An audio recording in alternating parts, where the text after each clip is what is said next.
for giving me the opportunity to make this presentation, but also because without their support, it would have been impossible for me to be here. So thank you very much. So let's move. Go. Use this. I think I prefer this thing. It's like yes. So once I decided to get the presentation, I realized that I had set myself up for failure because it's not possible to make it in only 14 minutes. So I apologize already in advance for what you are going to witness.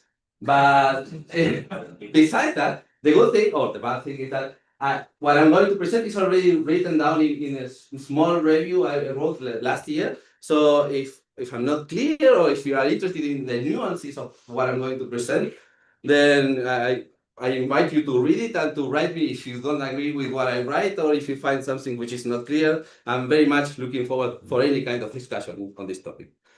So, good. So, why do we need evolutionary scenarios for hydrogen deficient central stars? Because we do have many hydrogen deficient central stars. Usually we say that 1/5 of the central stars in planetary nebulae are hydrogen deficient, strongly hydrogen deficient. Or maybe even if you look at some more recent catalogs, the numbers might be even higher than that, but that's debatable. So the masses of these central stars they are very simple, typical central masses of central stars. So they are between half a solar mass or 0.9 solar masses. So nothing strange going on. What is very characteristic of these objects is that they are strongly hydrogen deficient, and they are scattered on many different spectral types that you can see over here. And in particular, you can group them more or less into two main groups. One which is a carbon-rich sequence or a carbon-rich group which has strong carbon, helium, and oxygen, strong oxygen lines, either in emission, like in the Warrior types, or in absorption, like in the PGLR59 type. There are also some transition types, like these ones, and some hybrid ones, like the Paulina was mentioning before, which have some hydrogen, small hydrogen amounts on the atmosphere. The typical abundances of this group is between, let's say, 40% or 60% helium and carbon by mass fraction, and 10% of oxygen, with some traces of nitrogen in some cases. Nitrogen varies quite a lot, but still is present. And then there is a minority group, so a minority within this minority group already, which has a helium-dominated atmosphere. So by helium-dominated, I mean that they have like more than 90% by mass fraction of helium and traces of other elements, in particular nitrogen. These spectral types are mostly these O helium stars and the Warrior nitrogen central stars. Okay, so good. So where do they lie in the DHR diagram? They are very more or less nothing very unusual there. So they lie more or less in the same region where the normal central stars lie. So they are quite luminous, so between 1,000 and 10,000 solar luminosities, and slightly, probably a bit more hotter than the normal central stars, some of them reaching up to 200,000 K. So, but nothing very special in that respect.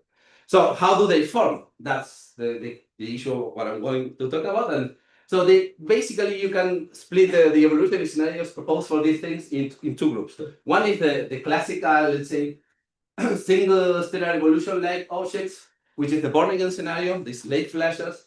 And by single stellar evolution, I mean even they could be wide binary, so it's an evolution where if there is a companion, it doesn't play a significant role in the evolution. And then you have the intrinsically binary channels where you usually involve mergers of two different stars or a common envelope event. One more thing about the planetary nebulae around the hydrogen deficient central stars.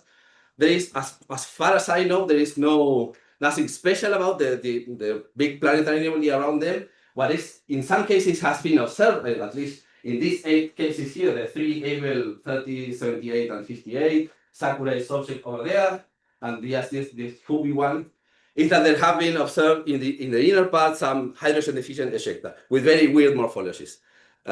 Complex, maybe it's better to say. But besides that, the other planetary nebulae is as complex as the ones around normal central stars. So, what are the single stellar evolution channels?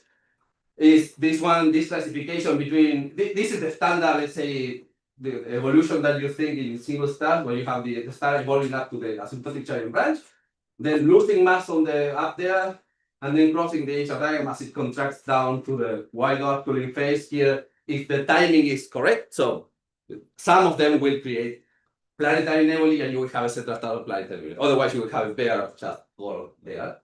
And the thing is, we on the asymptotic giant branch, you have the thermal pulses that have already been mentioned several times. And this is the inner clock. You have these thermal pulses more or less cyclically, periodically. And this clock, and then you have another clock, which is the mass loss on the surface of the star. And these two clocks work independently, but by just statistically, a fraction of those stars will depart at the right time, so that you have a late thermal pulse once you have already departed from the asymptotic giant branch. And either if the thermal pulse happens relatively close, this classification that Paulina was already mentioning in the morning today, it is asymptotic final thermal pulse on the asymptotic giant branch, although it's not really yet the giant branch already. These events, once the helium flash happens, you have this kind of loop. The star goes back to the asymptotic giant branch, or at least slightly hotter, but close to. And then, if the conditions are appropriate, and this means if the star was already undergoing third breakup on the asymptotic giant branch, this third breakup, once you have already removed most of the envelope, will create, by dilution of the hydrogen-rich atmosphere, you will create the hydrogen deficient option.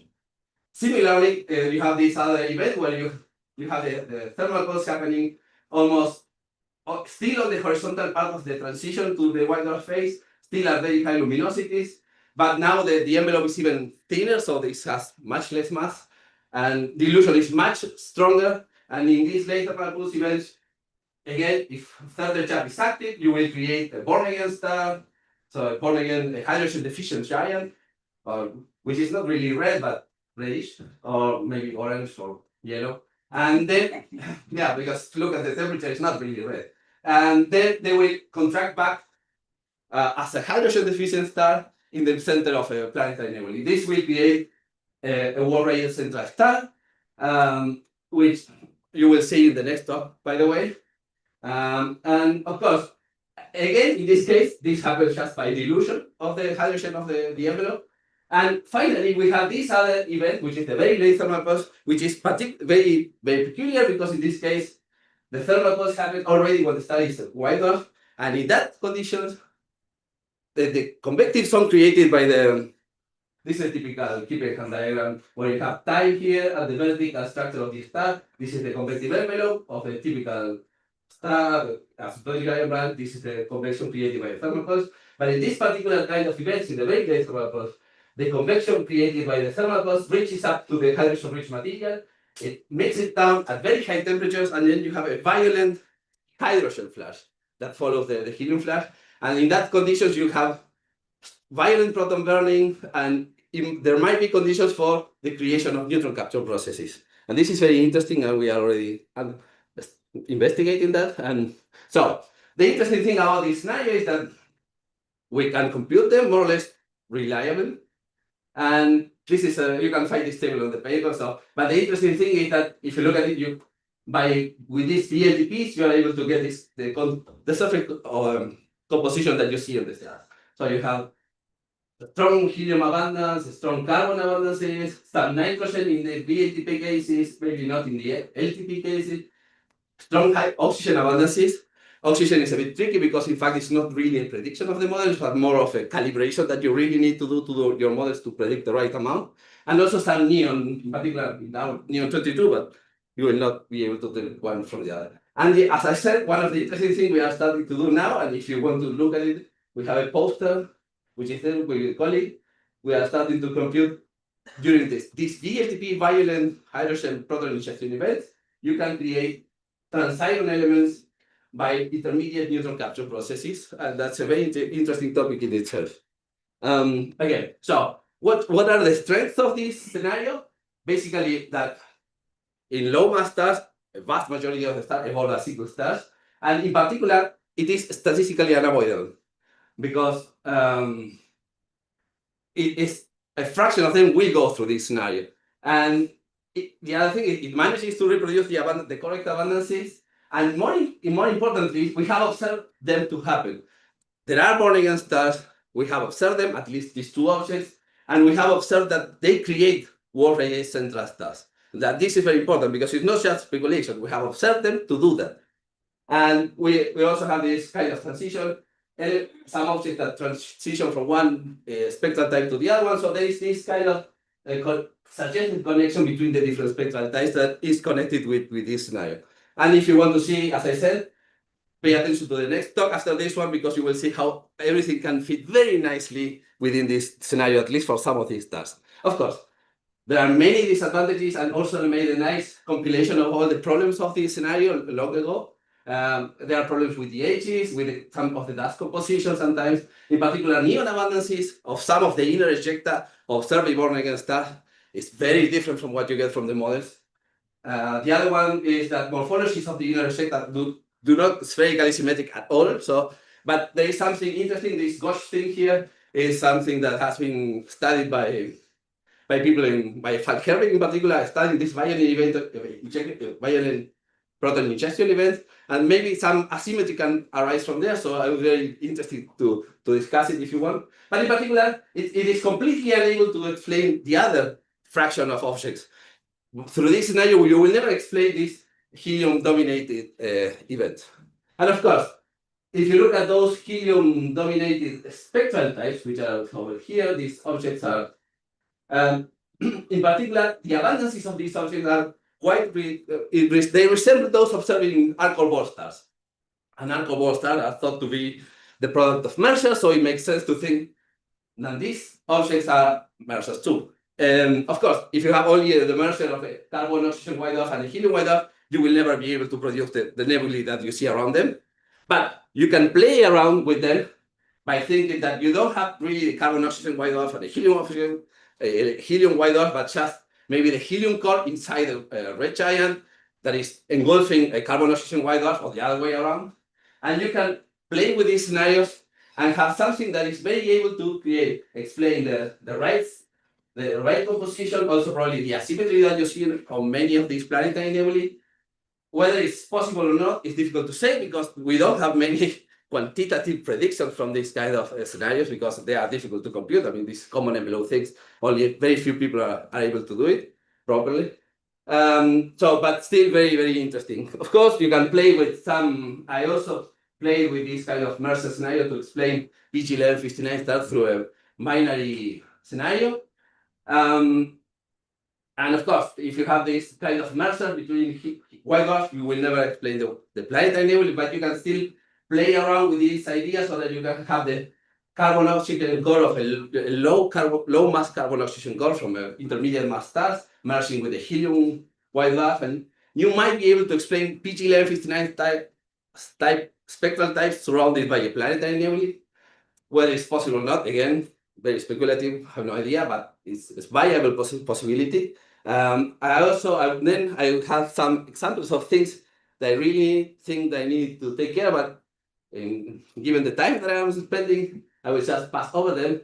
But one of the things I wanted to mention in some of these scenarios that have been proposed in the past, you have this idea that you can have to create this hydrogen deficient central star. You can have some kind of Mercer with a low mass object, or maybe the combination of a common envelope and a thermal pulse. And the same goes for this other thing where you have a thermal pulse combined with a common envelope event. And I really wanted to mention these things because I think that when you have these situations, you have to be careful that they are possible. In general, the VLTP and the common envelope, they are very difficult to put together in the same scenario, because usually in order to have something that can create a common envelope after a very late thermal pulse, you really need the system to be very close already. And the problem is that they need to be closer. If they were so close, they would have gone through a common envelope before the VLTP. So they are not possible together. So that was one of the things I just wanted to highlight of this kind of scenario. I will skip this one. But I just wanted to leave you with some personal view of what I think. I think this Mercer within a common envelope are very viable to explain many things. The late flasher has a lot of strengths. There are many things it doesn't fit, but the main qualitative thing it does. So I think it's better to try to play with the scenario and add things than to try to discard it completely in the case of the carbon-rich sequence. So that's it. So thank you very much.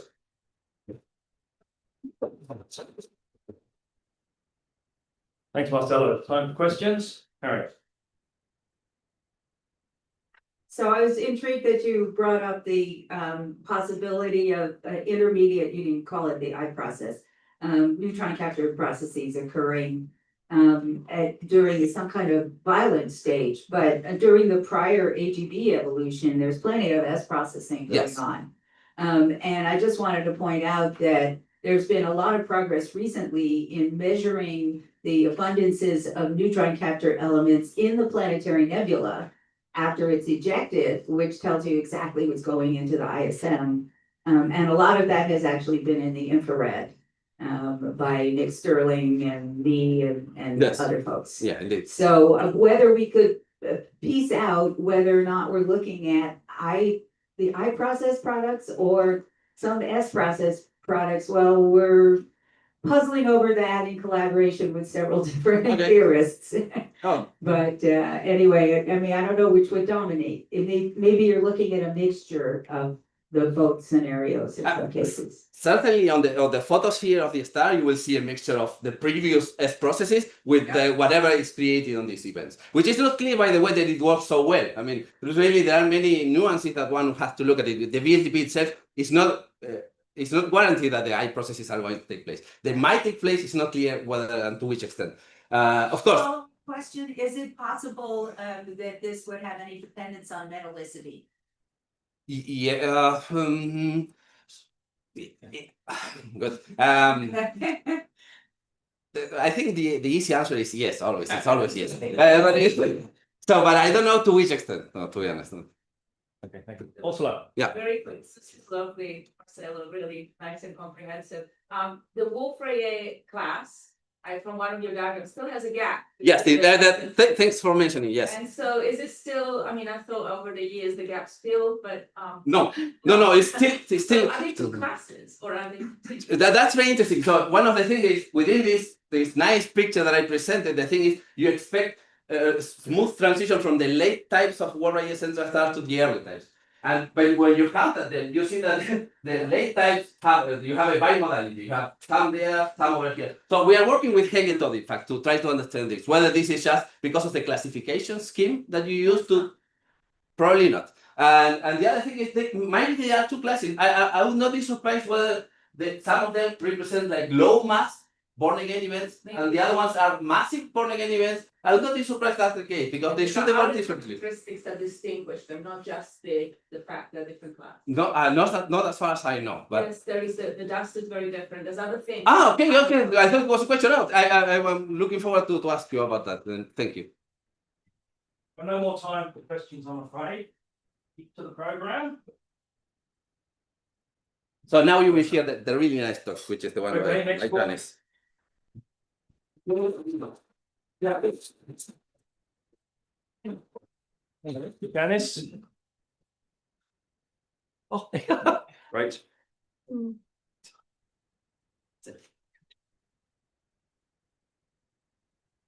Okay, there we go. Okay, hello everyone. Well, my name is Janice, and I'm really excited to share with you our recent work on the formation of a born-again planetary nebula through a light thermal pulse evolution.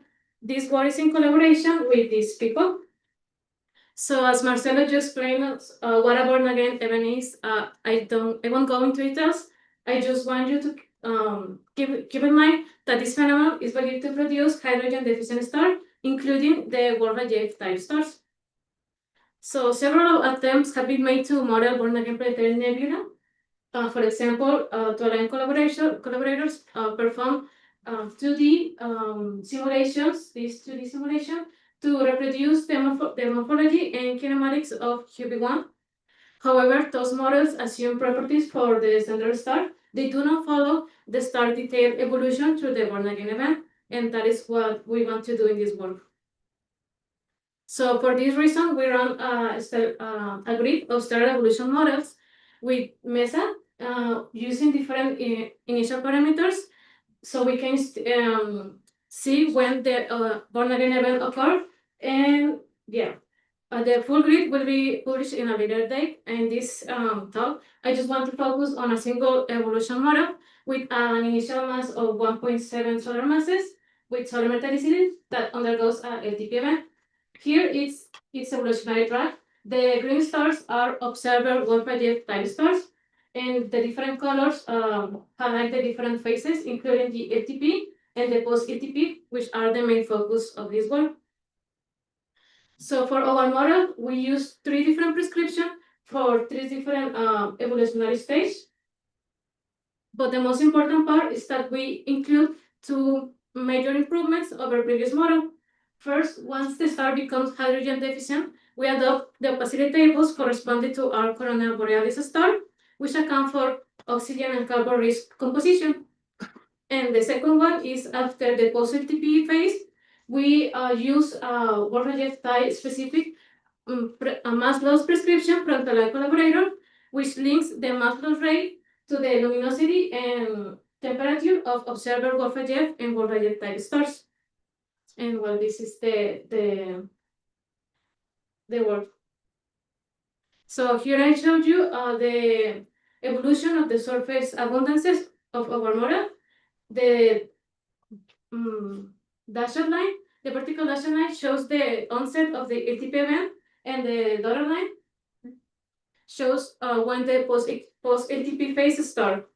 So here we see that after the LTP, we have a decrease in the hydrogen abundance and an increase in the helium abundance. And we see that after the post-LTP phase, we have an increase in the carbon and oxygen and neon abundances. So we know how this evolution takes place in different times. And so we can compare with observer Wolf-Rayet type stars.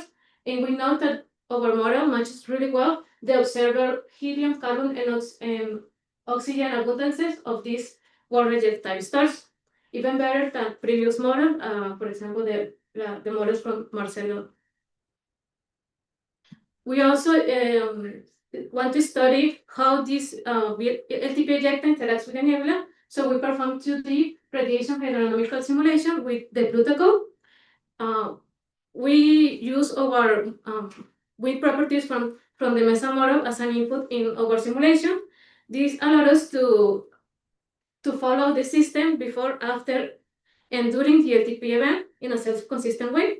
And we also include photonization through the SATNA model. So here is the hydrogen-rich planetary nebula formation.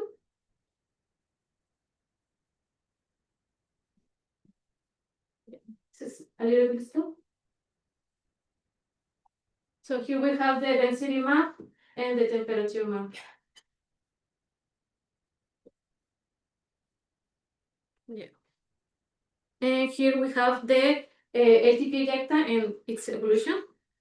So here we have, in this part, we have when the LTP take place. So we have the same 2 panels in the previous slide, and we have a third panel that is the scalar that helps us to follow how the H poor material and the H rich material mix. Values close to 1 trace the LTP material, and values close to 0 trace the all the material, the hydrogen-rich material. So well, in our simulation, we see that after the LTP, slow dense shell is formed and grows to radius of 0.088 parsec. And after 500 years, we see after 500 years in the post-LTP phase, we see that a double-shaped planetary nebula is formed. Here we have. And after a few hundred years, this nebula is disrupted by the interaction of hydrodynamical instabilities. And so we have a turbulent mixing region in this part. If we pay attention to the scalar plot, we know that after a few thousand years, the post-LTP ejecta is mixed with the hydrogen-rich ejecta, and we can distinguish them in this time. We also estimate the synthetic X-ray properties of the hot bubbles by using the GNT database, and we obtain this spectrum. Here we have the post-AGB and the post-ATP. So we know that after that the abundances vary a lot as the post-LTP started bulbs. So we use two sets of abundances. The first one is for times 500 years, these ones, for epochs earlier than 1,000 years, and the second one is 1,000 years for epochs later than 1,000 years. And well, in our spectra, we know that we have a peak in the post-AGB phase, and then the spectral flats. But after the LTP, we have an increase in the X-ray luminosity. We have that is by an 2 orders of magnitude, and then it again becomes flat. We also obtain the temperature, the X-ray temperature, and we see how the post-AGB we have a rise in the temperature, and after the LTP, because all these turbulence caused by the instabilities, we have that the temperature decrease. And well, what I want to say, I think the most important part of this work is that we could have an H-deficient star using our MESA models, and we also obtain hydrogen-rich planetary nebula, because in the simulation we see that after a few thousand years, all the material is mixed. It's mixed, and as the mass ejected by the LTP is much smaller than the mass ejected in previous phases, the hydrogen-rich material dominates the nebula. So at the end, we have a hydrogen-rich planetary nebulae with a hydrogen-deficient central star. We use also our MESA model to obtain a synthetic spectrum using the power code, and we see that with our model, we obtain something very similar to an observer Wolf-Rayet type star. So we also could reproduce this part. And yeah, that's it. Thank you.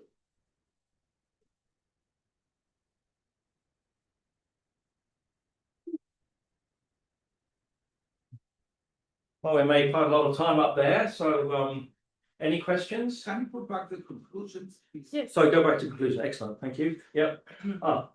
Bill. It's a really marvelously comprehensive piece of work. Thank you very much, and very clear talk. I'm a little worried about your X-ray luminosities. Yes. I don't know of any planetary nebulae that have X-ray luminosities up in the vicinity of 10 to the 34. There are Wolf-Rayet central stars that have luminosities up around 10 to the 32, I think. I hope I'm remembering these numbers correctly. ATC 5189. Was that ATC 5189. 5189 has which we think experience an LTP. and has an X-ray luminosity of Yes, and a carbon rich hot bubble. what's the X-ray luminosity? 10 to the 34. Okay, I actually said yesterday I withdraw my comment.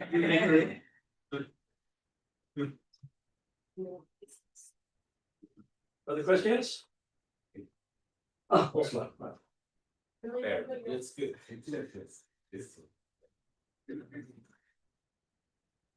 This is really, really good. Thank you.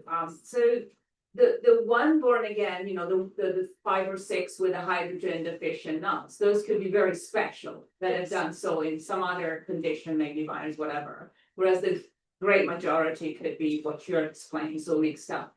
And the bubbles that were explained this morning about PG 1159 star, do you think those are connected to the turbulence that you're seeing in your?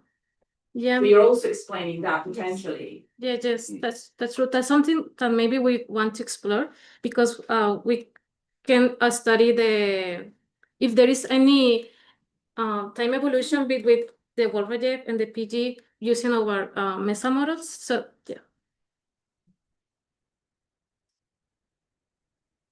One final question, anyone? Before we thank our speaker again, Martin has a question or some comment. Yeah, got a question. Thank you very much for the talk. Excellent. My question is how it could be possible that you're giving your talk exactly on your birthday day?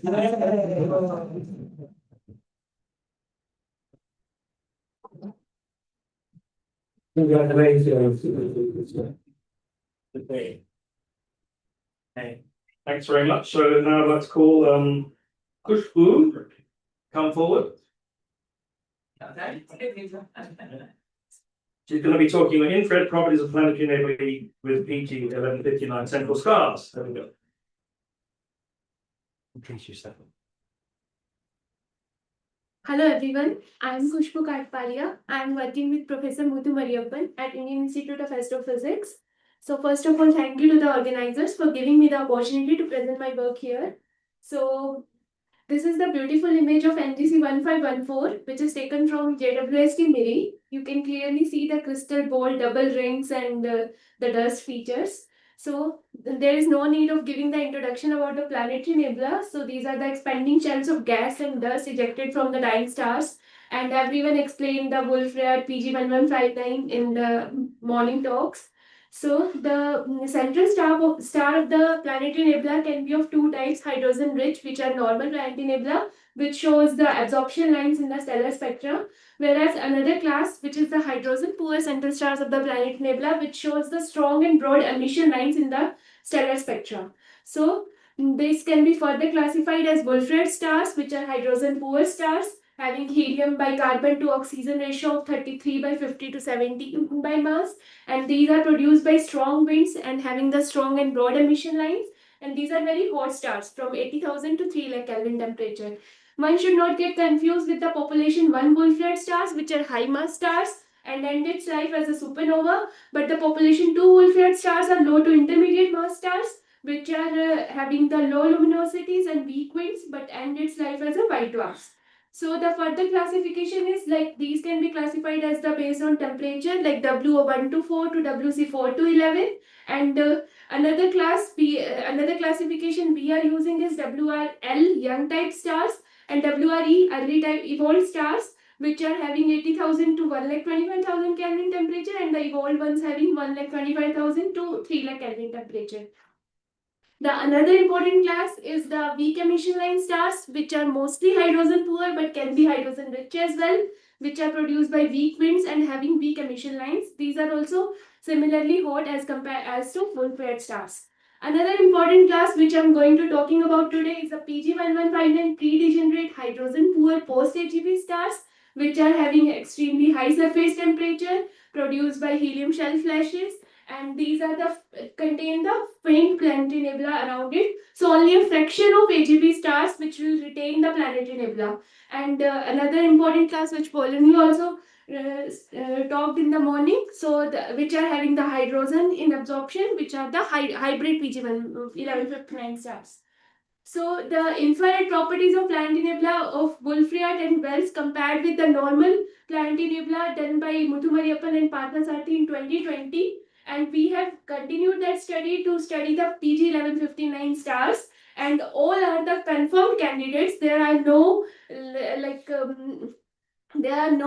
doubtful candidates in this study, and we have analyzed the same IR data for all the 4 groups, and the uniform nebular and dust properties are compared for all the 4 groups. So why we are studying these IR properties? Optical studies always shows maybe the Wells and PG 1159 makes the sequence or not. So as Dilstra and others shows that they are strong emitters. Wolf-Rayet planetary nebula are strong pH emitters, and hot dust plays a crucial role in determining the thermal structure of the nebula. And important thing is normal Wolf-Rayet and Wells do not form any evolutionary sequence in the study.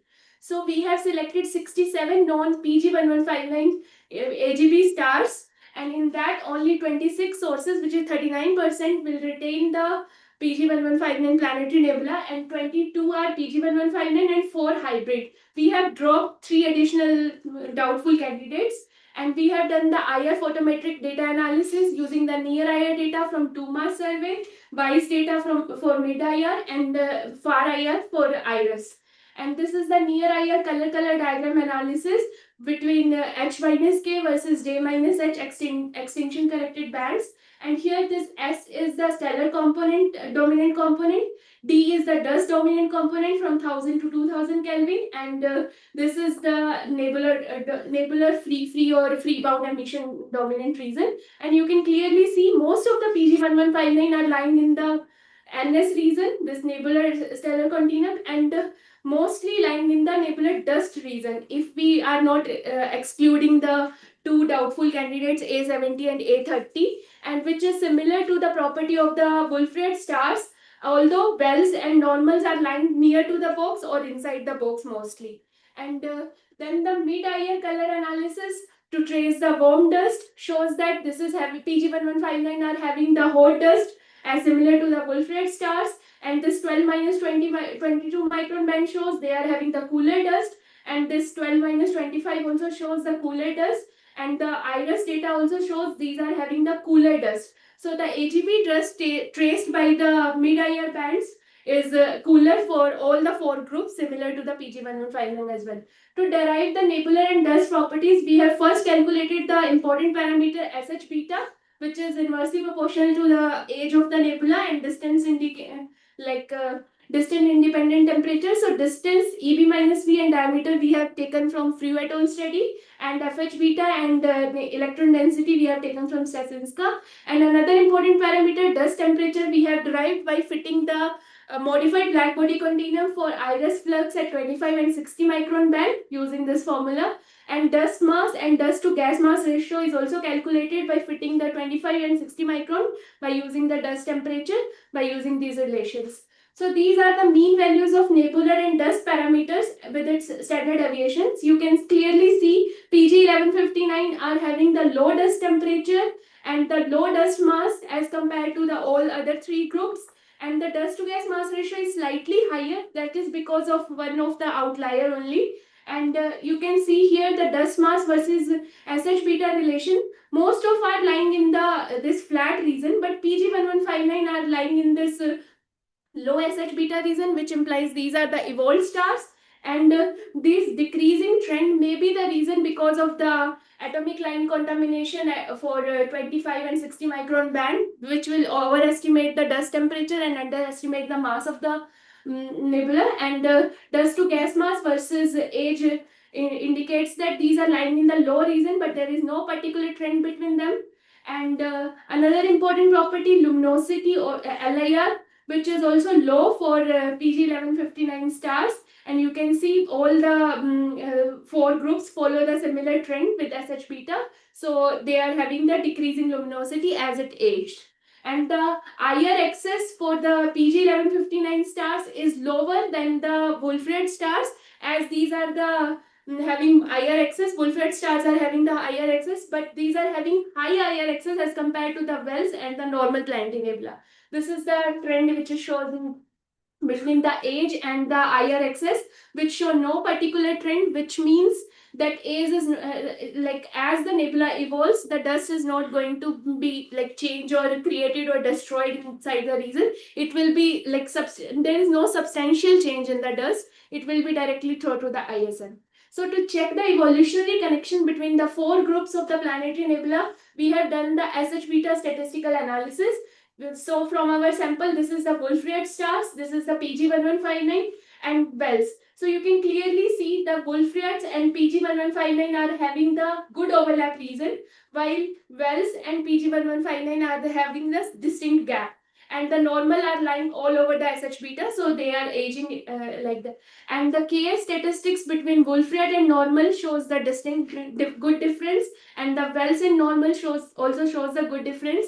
Means all the three groups, Wolf-Rayet, normal and Wells, are directly originating from the AGP evolution without going to the thermal pulses. And this is very important graph which shows the SH beta versus delta SH beta relation. And you can see this PG1159 are lying in the low SH beta region, and the Wells and PG1159 are showing the distinct gap, while WRE, WRL, and then PG1159 are following the evolutionary sequence. So these are the key findings of this work. Near IR show hot dust emission, mid IR show show the cooler AGB dust. There is a evolutionary connection between Wolfram and PG1159, while wells show the distinct gap. All are lying in the lower SH beta and low LIR region. IR axis is similar across all the groups, and they are having the low dust mass. So what's next? So we have selected some of the potential candidates of Wolfram wells and PG1159 from these studies, and with the extremely different IR properties, and we are going to do the accurate modeling using 1D dusty photoionization called Cloudy. So as I am a spectroscopic and an observer, so I have done a case study of Wolfram Planetary Nebula IC2003, which is more or less spherically symmetric. So I have observed this nebula with the OMR spectrograph mounted at 2.3 meter telescope Kavalur, and IR data taken from IRSA IPEC archive and UV data from IUE archive. And then I have done the modeling using Cloudy, and with two different grain size distributions, KMH and MRN, and with the including the quantum heating and not including the quantum heating, and you can clearly see the large temperature gradient, which is observed in the Wolfram kind of central star of the planetary nebula, can be partially solved by this including the grain quantum heating with the grain size distribution, KMH distribution, into account. We have also derived the mass of the central star by two different methods. One is by fitting the modeled parameters, effective temperature versus luminosity, on the Bartolomeo's tracks, and we have interpolated, and we have got the mass of the central star to be progenitor star to be 3.26, which will imply the mass of the final star to be 0.636. And we have also used the empirical relation from Messier 2010, which gives this relation using the n by o ratio, and we have accurately determined the abundances. So this will also give the similar central star mass 0.64, which is the good agreement between the two different derivations. So these are the main takeaways. We have done the first uniform comprehensive IR analysis for all the known sources of Wolfram, PG1159 and Wells stars. Wolfram and Wells do not form any evolutionary sequence, although they are originating directly from the AGB stars, and the Wolfram L-type WR evolved stars, and PG1159 establishes a evolutionary sequence, and thus grains show no substantial evolution, and it will be directly dispersed to the ISM. Thank you, and you can scan the ORCID ID if you want any.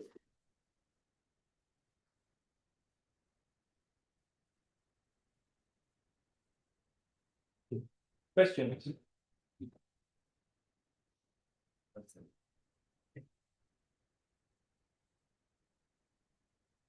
Thank you. So I'm wondering how convinced you are that Wells is really a distinct classification, because there's been very strong suggestions in the literature that Wells really isn't a separate type of star. It's basically close binaries where you're seeing emission lines from the companion, or it's a poor nebulous attraction because of lines that are often very compact, lines that are related to the abundance discrepancy, which is very centrally located. So they're not really a distinct classification of stars, just a rag bag of things that are not really. So one thing, they are having the distinct gap, maybe because of the less observational points, but still they are having a significant gap between the Wells and the PG1159. And another thing, it's not important, like it's not the good. PG1159s, they'd be all types of central stars, just with either compact. But not all are the binaries. Companions. Yes, but not all are the binaries companion. For Wolfram, yes. Thank you. Thank you so much for your last presentation. It's very interesting to see your statistics in terms of the mass and also the mass of the central star.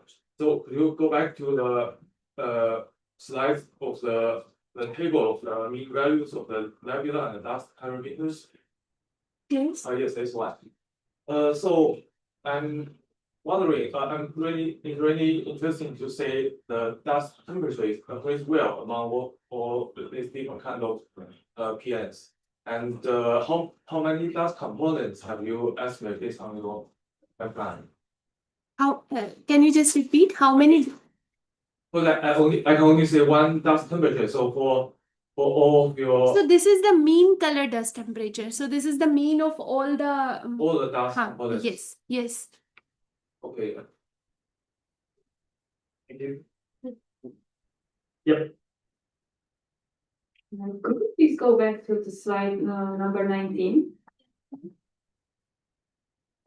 I noticed that you have outliers, 11 to 9 ones.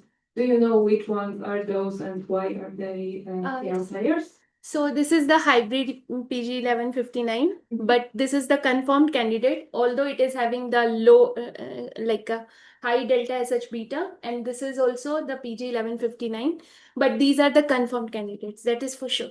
Okay, so they are not confirmed. They are confirmed candidates. Yes. Thank you. One question, one last question, anyone? If not, let's thank our speaker again. Thank you. And now it's Francisco Luis Escobedo. I don't know if I pronounced that correctly or not. He's going to be talking on the residual kinematical structure in galactic planetary nebulae.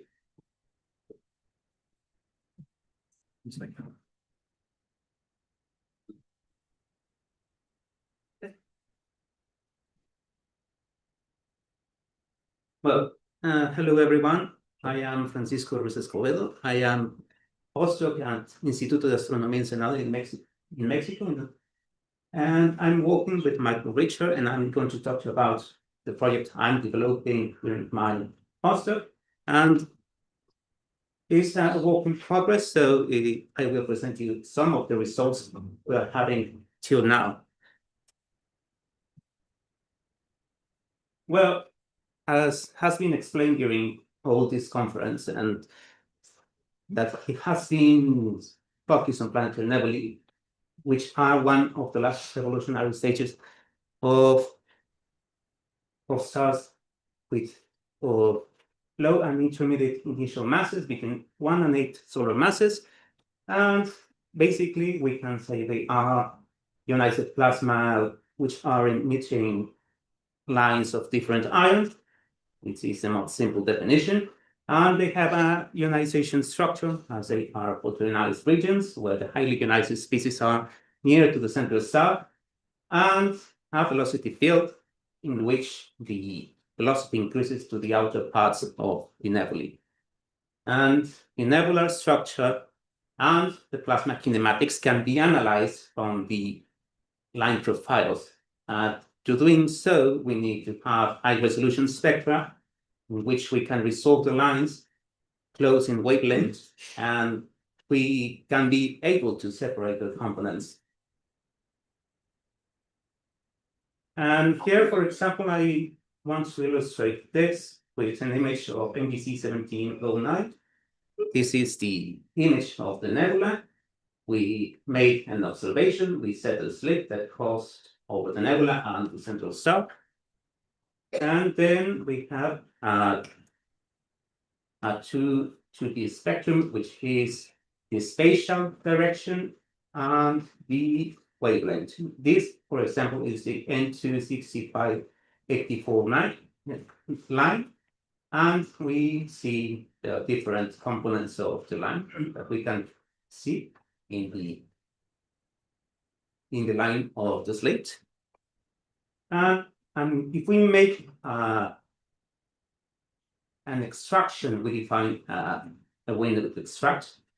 We want to focus on these two important shells, the blue and the red shifted shells, the main dominating structures, and then we have the extracted spectrum, which is now counts in function of the wavelength. And then we can separate the different components of the profile. And well, this will depend on the object and on the resolution of the spectrograph.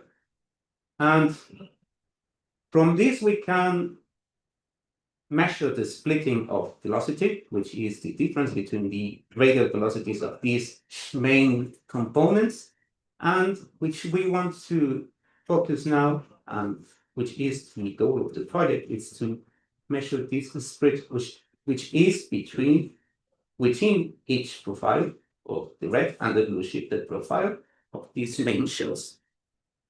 So the expansion, as you may know, has been analyzed in many walks, and I set here some of these, but there are of course many more. But the velocity spread, which is this full width of the Gaussian fit, has been analyzed in details really in few walks, which, for example, the walk of Medin in 2006 and Saladin in 2008. And what we want to know is the motion of these internal shells, and we need the result profiles, and the question is, what's the origin of this velocity spread? And we need to consider all the broadening mechanism. And what's our aim? And as I was trying to explain, is to measure this velocity spread, but that we will refer, from now, we will refer it as the residual velocity structure, and also, in this case, measure the expansion velocities and find possible correlations between these parameters and some of planetary nebulae properties. And as one question we have is, depending on the ion, does the residual velocity change similarly as does the expansion velocity? And for this, we are going to analyze a large sample of planetary nebulae where line profiles are resolved in order to decompose the observed profiles and measure the components. And now, the analyzed sample, we use the San Pedro Market Kinematic Catalog of Planetary Nebulae, which was published by Pepe Lopez in 2012 and collaborators. And this is the interface. This is the web page where you can find the data, which is public. And in this catalog, containing around 600 galactic planetary nebulae spectra, and mainly with data taken the MES spectrograph at Observatorio Astronómico Nacional San Pedro Martí in Mexico. And the spectrograph the acronym is MES, which is Manchester Shell Spectrograph, and it's a long slit high spectral resolution instrument which provides resolutions about 6 to 11 kilometers per second at these slit apertures. It works without a cross disperser, but uses instead broad filters that isolate specific spectrum orders, for example, in the zone of H alpha and of oxygen 3. And these are the most important lines that we can find in this spectra on the catalog. And this is, for example, the interface of the page. We find the image, the slits, and the position velocity of each slit. And here, for example, here is H alpha, helium-2, and the 2 nitrogens. And well, our selection criteria to analyze what we want to do is to select spectrally and spatially resolved planetary nebulae, to separate the main and blue redshifted components, and to avoid the same effects. The slit crossed over the central superposition to find some symmetry and minimize reaction effects. And planetary nebulae, we selected planetary nebulae showing symmetric structure. We avoid by now planetary nebulae showing complex structure or compact planetary nebulae. And so the main morphologies we analyze are round, bubble, and elliptical. So we want to analyze the available lines that we can get from the spectra. So we analyze both nitrogen lines, the line of oxygen 3, and helium-2 line when it's available, depending on the ionization degree of the nebulae. We did not analyze H alpha due its severely affected by thermal broadening and by the band structure. And is also emitted across the whole nebular volume. And these lines here are representatives of the ionization structure of the nebula. And we have some details with the selection because we were not available to measure all the lines in all the objects because they use filter during the observation, the planetary nebular properties, etc. And then we measure the 1D spectra from the extraction of the 2D spectra. We fit the Gaussian profiles, and we were able to get the central wavelength, the full width of each component, and we group, in this case, the objects from the sample according to these central subplan atmosphere and binarity. And from the 105 original sample we select, we get only 43 planetary subsample. From the case of the atmosphere, we have 25 H-rich planetary nebulae and 12 H4.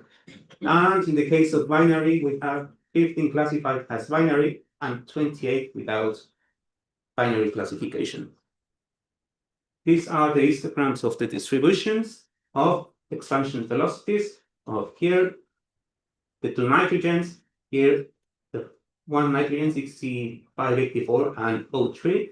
There are many less points because the effects of the selection, and the helium-2, which has much more less points and shows in this case, as was expected, very much less velocity than nitrogen. So those it happen when we compare helium and oxygen. Okay, so now these are the distributions for the residual velocities, and what I want to tell you here is that most of the samples, most of the residual velocities lies beyond this line, the dashed line, which is the sound speed in an ionized medium. And well, these are the mean values of expansion velocities and residual velocities. In the case of residual velocities, in all cases, we find an average about 15 kilometers per second. And expansion velocities are, the main result is that helium has less velocity than oxygen and nitrogen. So these are the scattered flux. They have very, very few points because we were not available in so many cases to measure simultaneously these lines with in the same objects. And for example, here nitrogen 2 shows the larger expansion velocity. And in the case,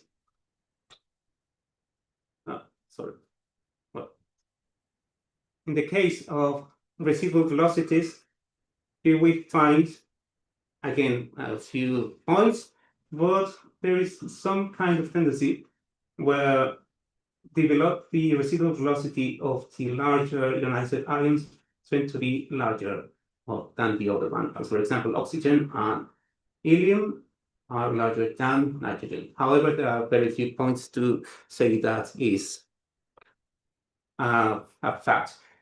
Well, we compare the atmosphere. These are the empirical cumulative distribution functions from the expansion velocities on H-rich and H4 planetary nebulae. And we can see that expansion of H4 are larger than the expansion of A-rich. These are the mean values for H-rich, for nitrogen and oxygen. And in the case of the residual velocities, we have some similar results. The H-rich have larger residual velocities in the cases of nitrogen and oxygen. And when we compare with the binarity, there is no clear differences in these cumulative distribution functions. And even in the mean values, they are very similar. So our discussion until now is what we have from the sample, that the residual velocity reaches between 5 to 30 kilometers per second, and the 70% of the results are supersonic. And the mean value of all lines is about 15 kilometers per second. It's a probability tendency, as I said before. and increases with ions with larger potential, ionization potential. But however, there are a few points of comparisons. And expansion velocity, we expected that hydrogen shows larger values than helium-2, which a gradient, when we can compare it, it's 4 kilometers over seconds. There is no correlationship between these two values, and in the case of the central stars, the H4 show larger expansion velocity than the H-rich and residual velocity too. And there is no differences between binary and non-classified as binary central stars. And when the discussion is that the residual velocity represents an important fraction of energy within the plasma, it can be even larger than the thermal velocity of hydrogen, and it's larger than the velocity gradient, about 4 kilometers over seconds. And now the question is, what's the origin? It seemed to be not Sherman or a microscopic process, because there are no important differences between the mean values of the different ions, and tends to be larger in the inner zones of planetary nebulae. For example, helium tends to be larger than nitrogen too, when we can compare it, and it's larger than H4 and the Wolf-8. It may be because of stellar waves, and most probably it's a macroscopic mechanism such as turbulence, as this author says before, but we cannot characterize with our data, and that's a work in progress, and that's all. Thank you.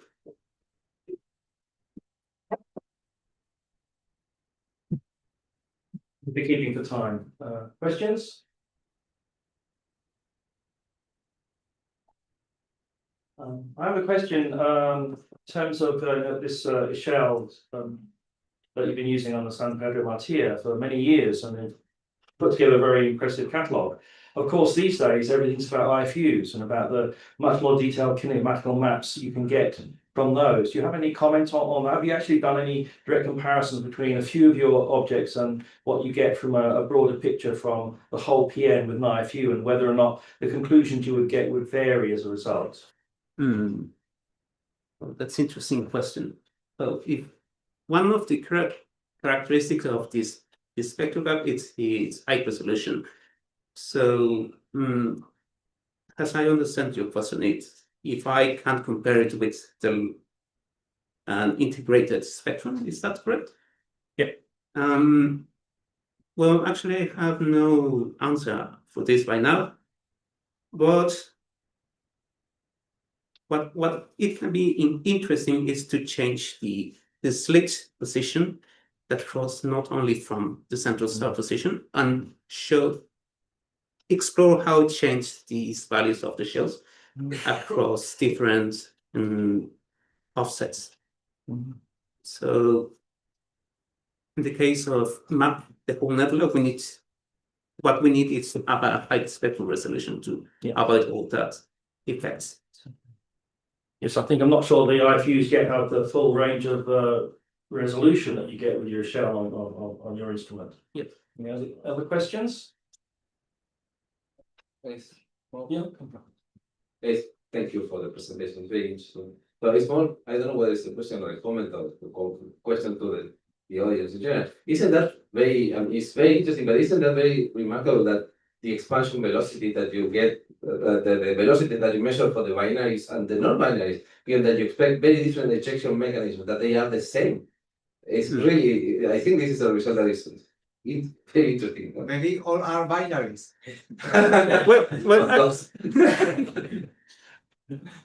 Thank you. Yes.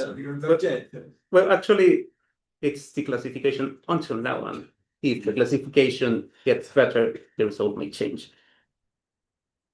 Okay, let's thank our speaker again. Thank you. I have the final speaker of the session before we go to the discussion, and that's Rogelio. Rogelio, and then Orozco Duarte. Okay. X-rays from hot bubbles and planetary Wolf-Rayet star. Okay. Good morning, everyone. I'm Rogelio. I'm a postdoc at Instituto de Astronomía Astrofísica in UNAM, Mexico. And today I'm going to be presenting to you some of the preliminary, some of the results that I got during my first year there in Morelia. These are my collaborators, Jesus Solá, Janice Rodriguez, Jane Arthur, Rolf Kuiper, and Luke Conway. So, as we all know, planetary mark the late evolutionary stages of low to intermediate mass stars.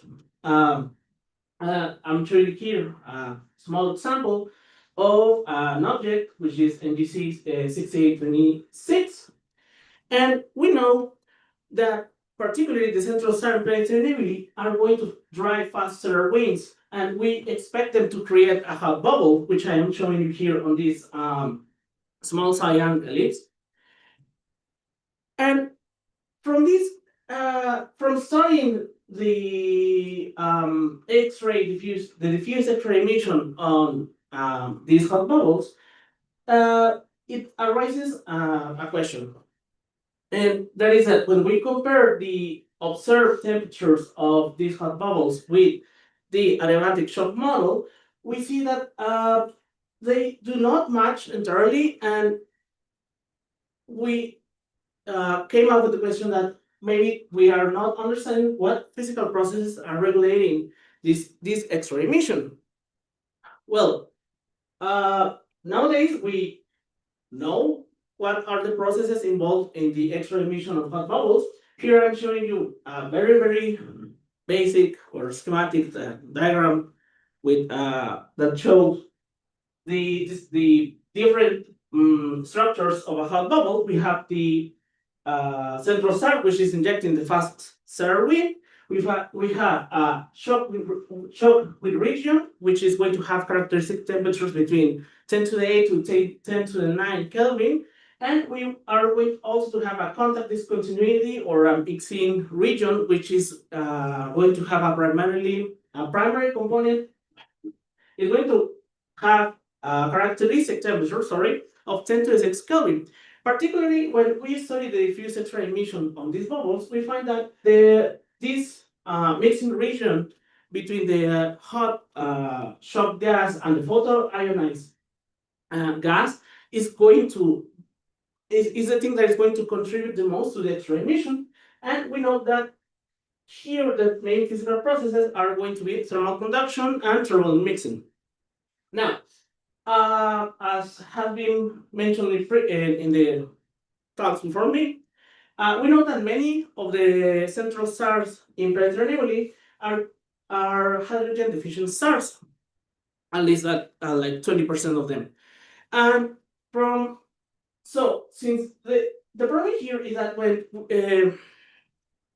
we know very little about how these stars behave in stellar evolution, or there are a few stellar evolution models, and also there are very few hydrodynamical models that include both the Wolf-Rayet winds and can help us understand how the hot bubbles are forming.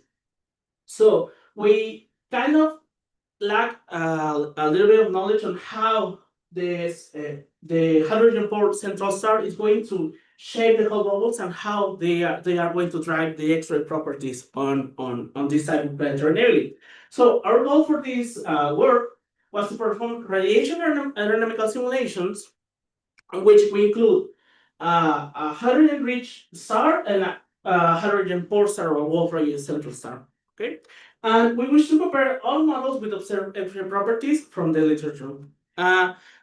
Essentially, what this is going to help us is to assess the impact of a Wolf-Rayet wind in the hot bubble formation. Okay, so for the stellar evolution, Janice, she computed a lot of MESA models for us. But the idea here was to have a central star that essentially has the same evolution all the way to the end of the AGB phase, and then when the post-AGB phase is going to start, which we adopted two different Maxwell recipes. For the Wolf-Rayet stars, we adopted the Toala, Todd, and Sanders Maxwell's recipe from the work from 2024. And for the hydrogen-rich stars, I'm going to refer them now as classical planetary nebulae center stars, we adopted the Miller-Bertolami 2016 Maldos recipe. Okay, so here I'm showing you the HR diagram from the models. We computed models for 1, 2, and 3 solar masses. The open symbols indicate a classical planetary nebulae with a hydrogen-rich central star, and the solid symbols indicate a hydrogen-poor star. Okay, so as we can see, in general, the evolution is going to be the same for both types of models, but when we pay attention to, for example, or we compare the same age for a same mass, but for Wolf-Rayet and a hydrogen-rich star, we find that the Wolf-Rayet stars are going to evolve faster or are going to move faster across the HR diagram. Also, we compare with observations from planetary nebulae the several parameters obtained from our models. I'm showing you here the wind momentum of the models. In dashed lines, we have the hydrogen-rich stars, and in solid lines, we have the Wolf-Rayet models. The stars indicate a sample of Wolf-Rayet stars, and the solid circles show planetary nebulae stars. Okay. And as we can see here, there are a clear distinction between those that have a hydrogen-rich wind and those from hydrogen-poor wind. So after that, what we did was to take all the star parameters from the MESA models, the Maldos rates, the ionizing photon flux, and the terminal wind velocity, and we plug them into the Pluto code to get a gas dynamical model. Particularly for models, we include two different relative cooling curves, which I'm showing you here on your right. The purple solid line shows the relative cooling curve for the Wolf-Rayet that was used for the Wolf-Rayet planetary nebulae models, and the dashed green curves shows the cooling curve for the standard hydrogen-rich planetary nebulae models. As we can see here, when we change the abundances for a carbon-rich wind for the case of the Wolf-Rayet stars, we're going to get relative cooling curve that is many orders of magnitude, well, kind of 4 orders of magnitude different or higher than in the case of a standard planetary nebulae, and this is going to produce the biggest difference among our models.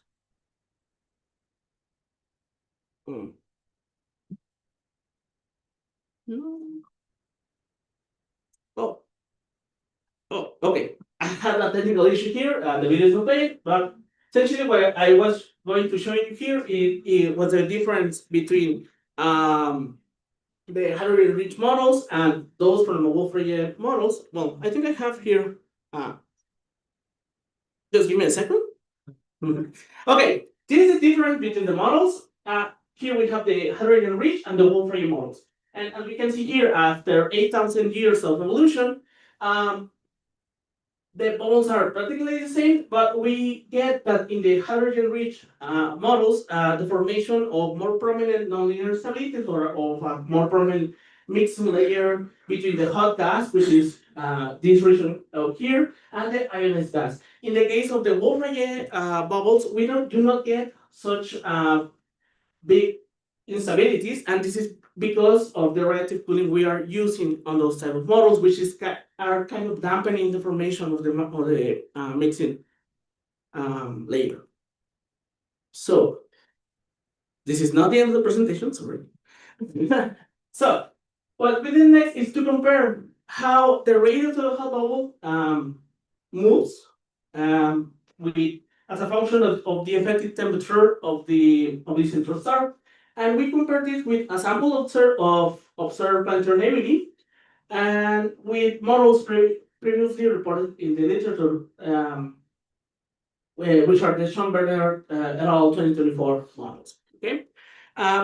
What we find here is that there is a clear separation among those models between those models of that have a hydrogen-rich central star, which are the dashed lines, and those that include Wolf-Rayet central star. Also, when we compare our models with observation, we see that there's a really good agreement between the hot bubble radii and the effective temperature of the central star. After that, what we did next is to model the X-ray emission of the hydrodynamical models. We used the KMT database to obtain an X-ray temperature curve and a luminosity X-ray curve. Here, I'm showing you the temperature evolution of TX and LX.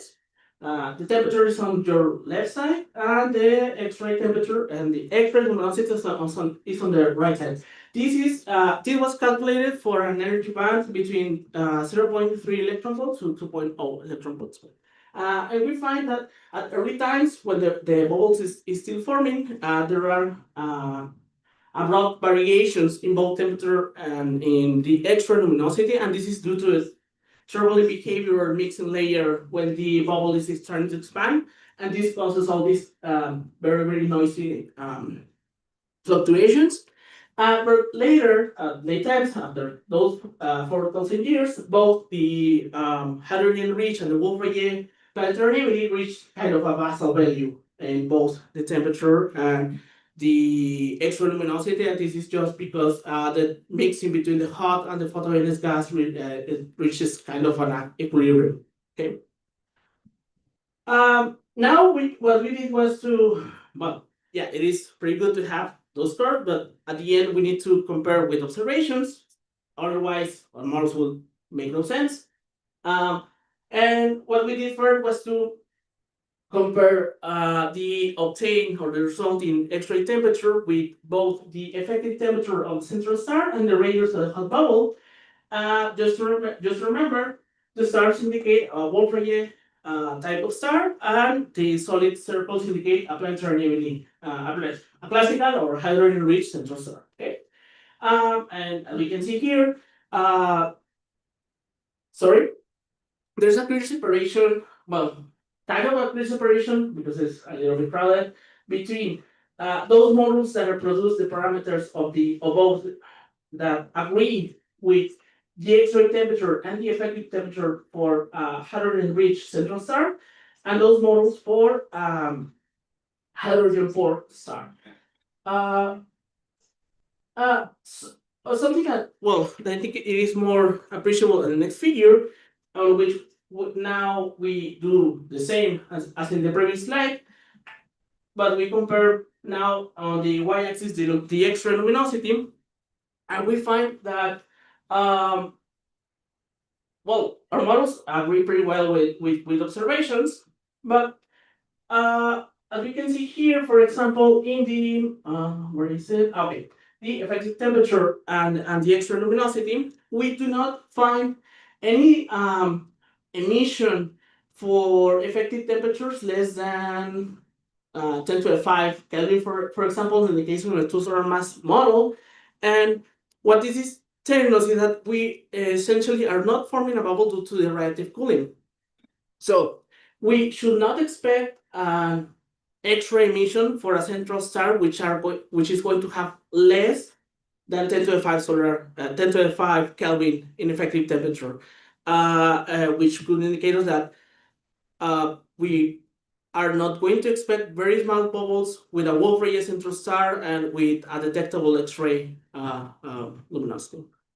And well, this is my takeaway messages. Thank you very much. Excellent. Thank you again for keeping excellently to time. Thank you very much for a very clear presentation, and my compliments for your gracious reaction when your movie didn't work. I really do appreciate the self-control. A question about your hydro simulations, which of course you could show, very, very good that you show the emissions. You do 2D computations. Yes. Right? Now, you also pointed out there's a difference between the turbulence behavior in your two cases. Now, it's also known that 2D turbulence is very different from 3D turbulence statistically. Could you perhaps comment on what influence that might have?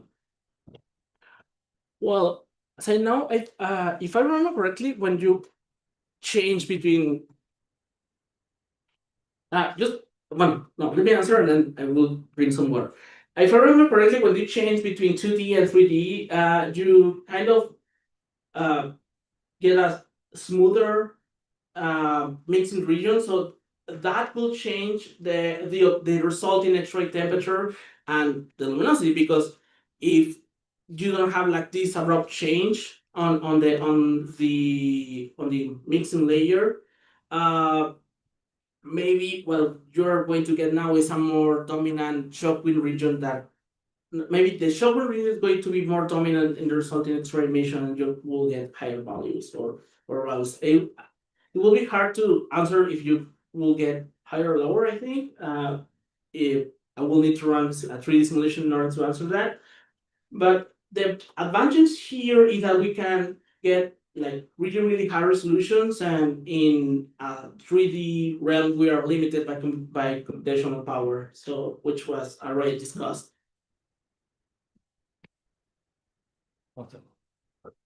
Thank you for the presentation. I'm a bit confused about the underlying stellar models that you're using. Can you go back to where you showed the tracks and the so the points of the hydrogen rich and the Borraye, they seem to be on the same track than the other ones. So are you using are you just using a post HEV track and changing only the wind? Yes. Then you have to be very careful, because that's not how a Borraye central star is going to work. What you're going to get is an accelerated evolution, because you're going to remove the envelope, the hydrogen rich envelope faster. So this is the thing: if you increase the wind on a standard post-HEV thing, you will get an accelerated evolution because the hydrogen rich envelope is removed faster. But this is not what the Borraye central star will do. If you a Borraye central star, if you increase the wind, then what is important there is the removal of the helium rich region, which are much more massive. So the wind does not impact the evolution that much. Okay. And also the tracks will be much more luminous. So you have to be very careful, because the probably what you're seeing here is probably the effect of an accelerated evolution, but that's not the Borraye central star. Yes. Very good. Yeah, at the end of the day, what we wanted to prove here is how will be the formation when you just change the mass loss rates. So when you change the wind, essentially. Yeah. I know that I don't know, because I do not do stellar evolution models, that the chances were late. But what we want to assess here is how the formation of the hot bubble will be impacted by the mass loss rate of the central star, in order to compare with the works that have been already published in 1D, but the stellar evolution models they use on those works, and for example in the Schonberner et al. 2024 paper, they just take a classical hydrogen-rich central star and they change by hand the mass loss rate and the terminal wind velocity, and at the end they say, oh well, our models kind of agree with some observations, but others we are not able to reproduce them. And what we find here is that, well, in a self-consistent treatment with just changing the mass loss rate, you can reproduce those observations. But yeah, I totally agree with you that we need to be careful with that. All right. So this is a naive question, but this assumes that the hot bubble is fully trapped, right? By the hydrogen gas? I mean, if there's a breakout and the hot gas could escape, is the time scale for that long enough that you don't have to worry about that affecting? I mean, what you see in terms of the X-ray emission? Sorry, I'm sorry. I should try to address that, sorry. Okay. Well, I have nothing about that in a hot bubble with a central low mass Borraye star, but when I did simulations for super bubbles with a blowout, the temperature changes because now you are evacuating the gas in a preferential direction, and that kind of cools the shock with region when you start to open up the bubble? Because you're asking me if the bubble blows up in a direction, right? If that changes. But I don't know what the time scale would be. Okay, I don't know. I don't know the answer to that right now. Something for the discussion. Let's go. Yeah. I'll rely on our esteemed chair to just tell me to shut up at some point, because I have enough. I have enough students and comments to, last the whole discussion time, but this is really marvelous work. It's incredibly difficult, and it's really great to see that you're grappling with the X-ray observations directly. First of all, I get to retract my retraction, because he's just, corrected himself and said, indeed, if you show the data, you don't see, as you pointed out, you don't see luminosities there, above 10 to the 32. And you pointed out that, you're seeing these interesting fluctuations that's the highest mass case of this. Well, Actually up to, very high X-ray luminosities. It's interesting, and we haven't seen it, but that doesn't mean it doesn't exist. So it's an interesting question as to whether that happens. And just to address the timescale that Harriet discussed, I think observationally we know, and I have to go back to Marcus Freeman's paper, our second one in the Chance Plan series, 2014 paper by Freeman et al. I think we found at 3,000 years or so in the dynamical age of the planetary, you stop seeing detectable X-ray emission. yes, when it is like 3 solar masses or above, because for one solar mass, if I remember correctly, when you're at 10,000 years, you're just started to form the bubble, because it move, the wind parameters move or develop slower in comparison to the 2 and the 3 solar mass models. The evolution is like slower, right? So the point would be that if you go to the higher masses, you should see. You don't have detectable emission because that. No.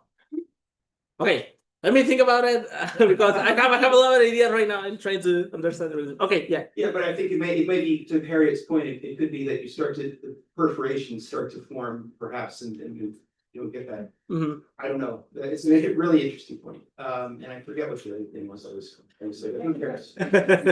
Thanks very much, Joel. Any final question before we go to the discussion section? What do you? No, in that case, let's thank all our speakers from the session. I believe that Martin, you have something to say? Yes.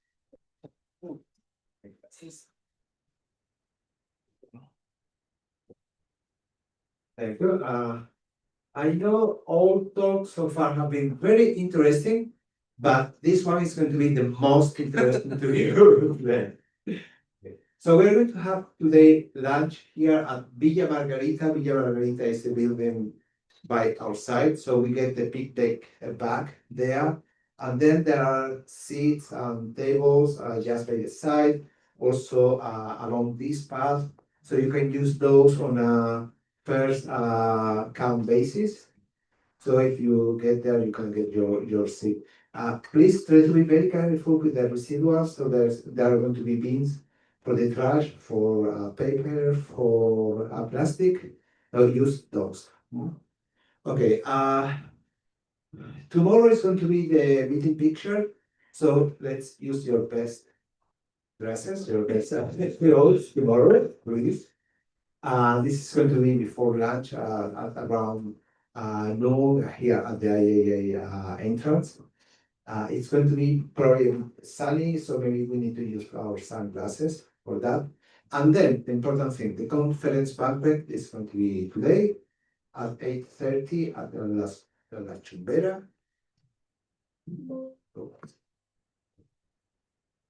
Okay, so this is La Chumbera means the prickly pear tree restaurant, and you know why, because there is a lot of prickly pear tree on the way up to Sacromonte. Unfortunately, they are suffering some problem, and many of those have disappeared, but still if you go on your way up to the restaurant, you have magnificent views of Alhambra, and certainly the restaurant. We are gonna try to make the cocktail, the evening cocktail with flamenco show at the terraza. And then if the weather is not too cold, we'll also have the dinner at the terraza. So bring some warm clothes with you because you may need those. How to get there? So if you remember the Carmen de la Victoria, where we have the welcome reception, is this way, this place, and then there is a path leading mostly orthogonally that gets there to La Chumbera. You can go there by walking. This is a very nice walk there along Carrera del Darro, so this is the Darro River. Alhambra is here, and there is Albaicin. So this is about 24 minutes walking according to Google. But if there are many tourists there, and if you take pictures on your way up, this is going to take longer. Okay. The other ways are you can take the C34 bus here at Plaza Nueva, and this is going to take you directly to almost to La Chumbera restaurant. This is going to be just 10 minutes. Or you can alternatively take the C31 or C32 buses to Carmen de la Victoria and then just walk this path. Okay, so remember 8:30 we start the cocktail at that time, and bring some clothes with you. Now we start the discussion. Quentin, Nicole, you can lead the discussion now. Thank you very much, Martin. Do we need a jacket to protect us from the prickly pear, or is it because it's getting cold up there? It's getting colder up there. Okay, so now it's time to have a discussion session about all the very interesting talks we've heard after the coffee break. So who's going to kick off the first points to raise about all the talks that popped into your mind? I think Marcelo, you have something probably. You're looking like you do. No pressure. Do I? Yes, Yes, you I do. always- Yeah. there you go. And yours, right? So, what about Paulina's talk about this dichotomy and the possibility of connections between the pulsations and the different and the nitrogen abundance? I find it surprising that there's still this connection between the pulsators and the nitrogen abundance, because in principle, from the point of view of the pulsation mechanism, nitrogen plays no role, and the only thing it correlates maybe is with the presence of some minor abundances of hydrogen, which also does not play any role in the pulsations. So given that both sets, either they go through the NTP and you have nitrogen, you don't have nitrogen, or they go through the BNTP and you have nitrogen. The thing is, from the point of view of the pulsation, they have the very same structure in terms of how the envelope is carbon and oxygen rich. So they should have very similar. They should pulsate both, or do not pulsate both. There should be no correlation with nitrogen. So it's really surprising that this thing is still there. So yeah, I'm looking forward to see whether this stays there when you add more objects or not, because it's still surprising. Good. Harriet. To that point, when I hear nitrogen rich, I think intermediate mass progenitor. And, that's where you get, they're not carbon rich or oxygen rich, they're nitrogen dominated. Yeah. And so if it's a different progenitor mass range, then there could be a lot of other things that correlate. Yeah. Oh.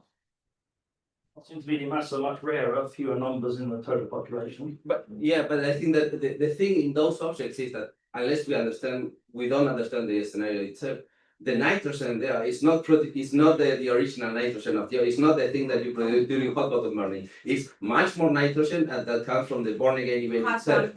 So no, it's not hot bottom burning. It's really when you have this hydrogen ingestion event, you create a lot of carbon 13 and then a lot of carbon nitrogen 14. So this nitrogen comes from this thing. So it's not related with hot bottom burning. Okay. What is driving the pulsations? Can I shout? What is the driving mechanism of the pulsation? So it's I'm sorry. it's the ionization regions inside the envelope of carbon and oxygen of high ionized versions of carbon and oxygen. This is the opacity bumps of created by oxygen and carbon. That's the thing varying the pulsation in this stuff. Other points?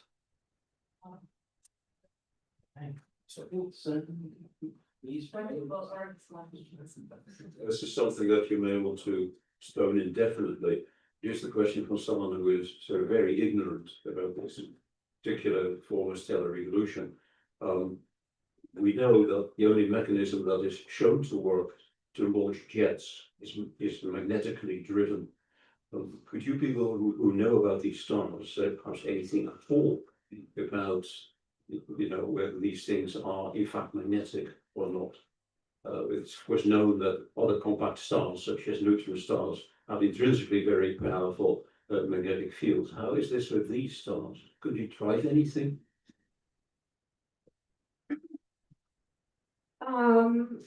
So from spectroscopy, depending on the resolution, you can exclude like mega Gauss fields when you don't see the Siemens plating.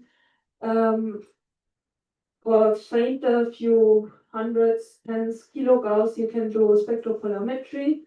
But for that, it's currently only possible with the VLT. And for that, you need at least 16 magnitude stars.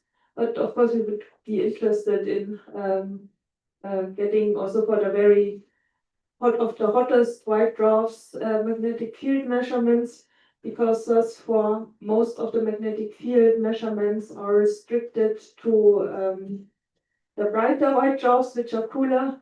But it would be definitely interesting, but it's also the question of how much magnetic fields do you actually need in the star to launch your jets.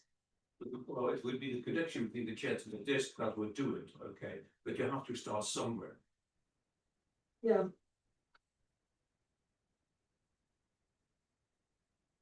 Thank you.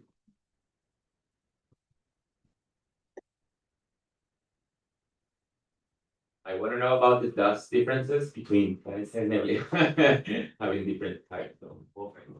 So this is the WCL. Now, this is kind of old information. You guys may have more updated, but there was this dual dust issue, right? That they found both oxygen and carbon-rich dust at the same time. And the mantra was that there was a disk preserving the earlier dust coming out during the oxygen-rich phase that was then impacted, well, that persisted, and then the star changes to carbon-rich and the outflow becomes carbon-rich. Now, of course, we've also since learned that dust is a mess. And just because it's carbon-rich dust or an oxygen-rich dust doesn't mean that it comes from that dust phase of the same characteristics. So there's all kinds of exchanges. But I do believe that dual dust is quite peculiar to the WCLs, although I think there are exceptions, but the WCLs seem to have that.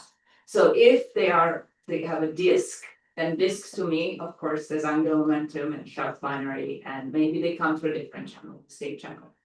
That, however, and Marcelo, I think that it's totally correct that you need some kind of LTP in order to get those abundances. It's just too much coincidence that it works so well. So that's why in the 2008 paper, which is just the proceeding, I was trying to think, okay, how can we fit both the LTP and a binary mechanism? And I'll just say one last thing, that 20% of all stars will go through some form of thermal pulse, last thermal pulse, right? And a bunch of those will be binaries. A bunch of those will have gone through common envelope.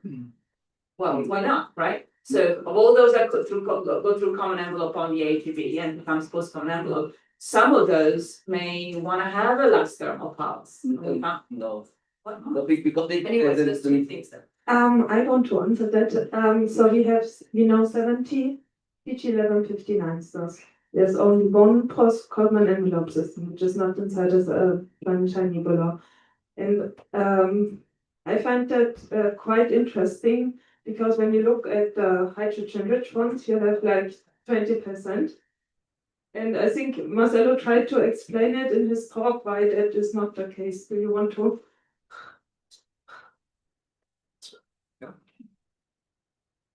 So the thing is that the mechanism that is behind the VLTP and the common envelope, I think that in most cases, unless you really do some fine tuning, and I'm not even sure that with fine tuning you can do it, to have both, it's not easy because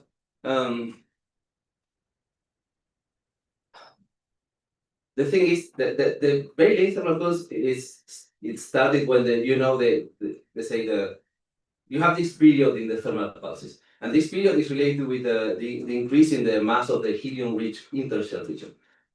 If you have a common envelope, we'll stop that process. You will never have the thermal pulse, the last thermal pulse. You will just stop the thing, unless you manage to have the common envelope almost at the very end. So at the moment you are going to have the thermal pulse itself, so that but yeah, I mean, I guess you might, but this is really extreme fine tuning. I don't think it's even soft fine tuning. You have to go, because the thing is, once the common envelope even starts, the envelope goes away from thermal equilibrium, in what we call thermal equilibrium, like steady state. And then, of course, you will not have enough mass to trigger the very late thermal pulse. So maybe we can talk and try to write it down, but I think they cannot come together very easily. You cannot have first the common envelope and then the very late thermal pulse. So then when you have a very late thermal pulse, then it has to be single. But when we look at the morphology and kinematics of the ejecta, it's highly asymmetric with kind of equatorial disks and bipolar outflows, like in Sakurai or Abel 58, for instance. And to me, it's quite difficult to understand how a fast event, like the very late thermal pulse, it's going to produce this kind of structures. We are looking at the nova remnants that things go bam very quickly, and even they have an accretion disk, they have accretion onto the star, but the nova remnants used to be round or just mildly elliptical. They are not as asymmetric as the born again planetary nebulae. So I wonder whether the explosion, the event, is not isotropic on the star, whether there is something going on. And in this case, are the models that we are running to compute the chemical abundances and so on sufficiently detailed to explain this? Because the explosion is probably not happening at the same time on all the surface of the star. So,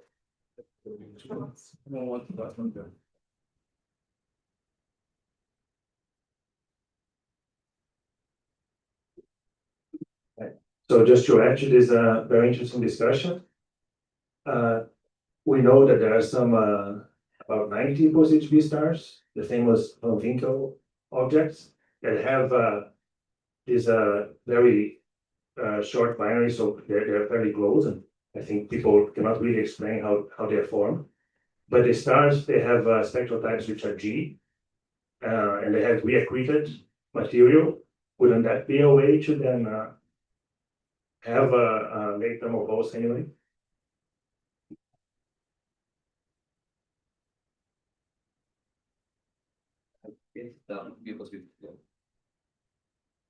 Well, first, just regarding what you said, which is I think is very interesting, but in the case of, for example, Sakurai subject, the outer nebulae is quite roundish. I mean, maybe it's not The outer. the outer nebulae, yeah. So it's really quite round.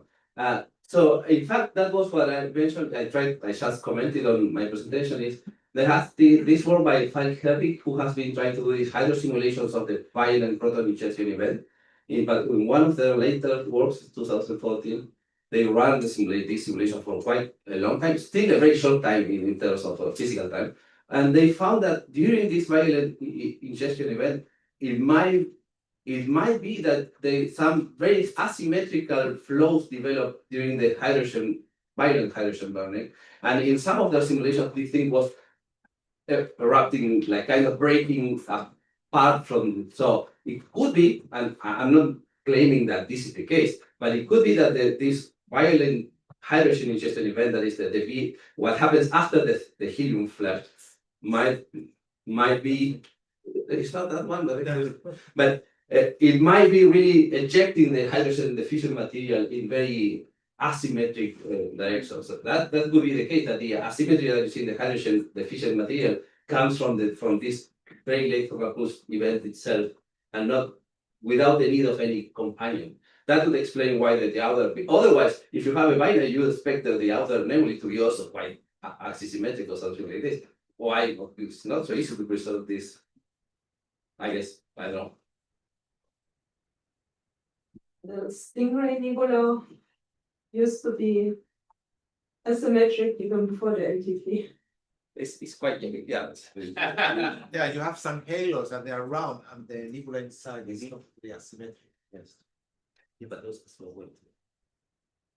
But well, then Oh, well, I was thinking about that this morning, but I have like, anyone has maybe the answer if the rotation of the star could during the LTP event could generate an asymmetrical ejecta and form like something that is dependent on the angle what it is being expelled from the star, and that will cause the asymmetrical shape that we observe. Because at the end of the day, yeah, we are seeing that these roundish forms on the other parts of the nebula, but that is because the star was moving like in a normal type of evolution during the pulse AGB, and then it has this abrupt eruption during the LTP. So honestly, for me, it's like expected that the outer part should be round, but how can we then it could be or it could be the magnetic field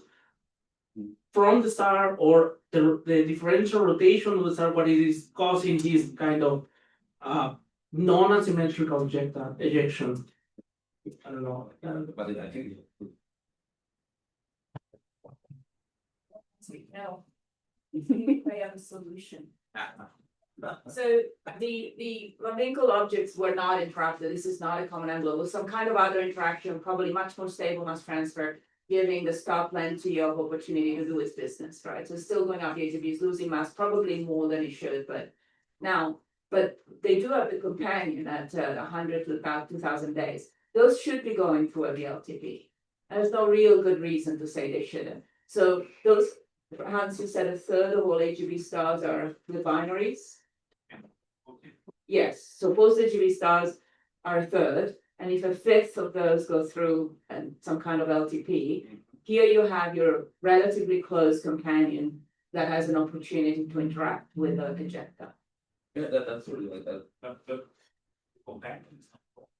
No, but it's the central star that will go through the LTP. Yeah. The companion is just there, but it's quite close, right? 100 days is close, so there'll be an interaction. Yeah, but the LTP is performed by one star, by Yes. the single star, and then the companion just shakes. Yes, that's right. So, I mean, the LTP is quite fast, so there's less shaking, but you know, you still have a relatively nearby. Wow. I just want to point out that in the recurrent nova, like ours, SOFUP, it has a certain binary disk. It has its outflow is caused by a thermonuclear reaction on the surface of the white dwarf, which can be asymmetric, but it won't be asymmetric in the way that we see the outflows. The outflows are more or less going to be symmetric, but then reshaped by the circumstellar binary. And then you get a bipolar shape from that. You don't need to launch a jet in that case, you just need to launch this wind into some environment. And that's observed on radio, X-ray, and optical.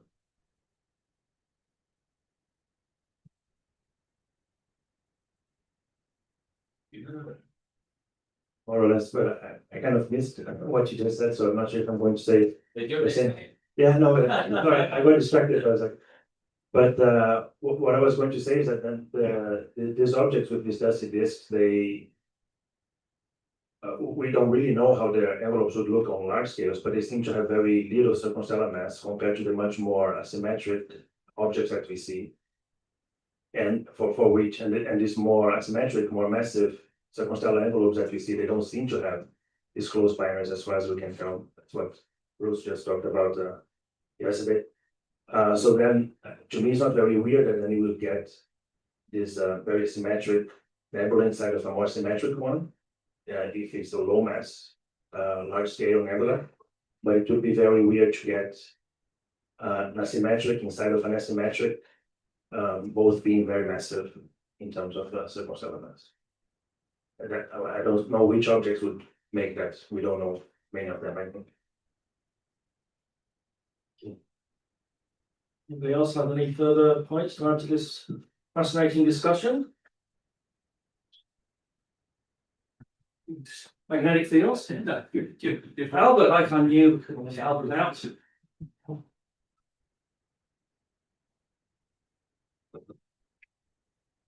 This is a comment on those double chemistry objects.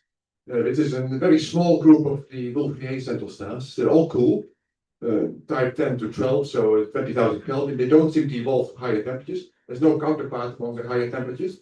So this is not what I would say looks like a late thermal pulse evolution. They just get stuck there somehow. The chemical dichotomy is actually a problem with the pH, the very strong pH emitters. Otherwise, they seem to be oxygen rich. And so there's some reason why in those objects the pHs form very easily and very plentiful. And there are a couple of cases, and Gauss has worked on quite a bit. But that is the problem. How do you form the pHs in those objects, and why do they not evolve? You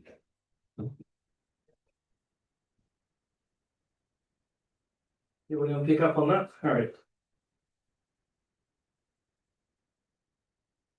I was just gonna further the question by bringing up the point that as you know, the galactic bulge planetary nebulae population has those characteristics, the dual dust chemistry, and that's kind of hard to understand. Yeah, Please. Same in the LMC, actually. Yes, back to Albert. Yeah. It's nice making you work, friend. I mean, you can see that. The bulk nebulae, yes, you see pHs as well, but those pHs are much fainter. And so the Wolf-Rayet stars pHs are really an extreme group, but that it goes to extreme. In the bulk planetary nebulae, it is CO dissociation that is triggering the pHs, because pHs can form in oxygen-rich environments if you have the way to dissociate some CO. We get fairly weak pHs, and that's what we see there.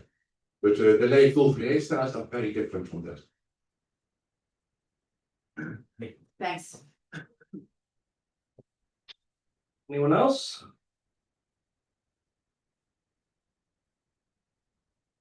Well, sure. Yeah. I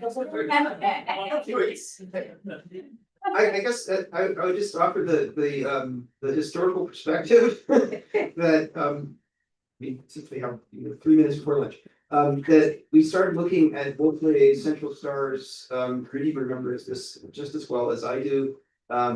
We started looking for X-rays in planetary nebulae that were descended from or surrounded Wolf-Rayet central stars, because the Wolf-Rayet central stars had such strong winds, and we thought it would be like, as they say, in the idiom, shooting fish in a barrel.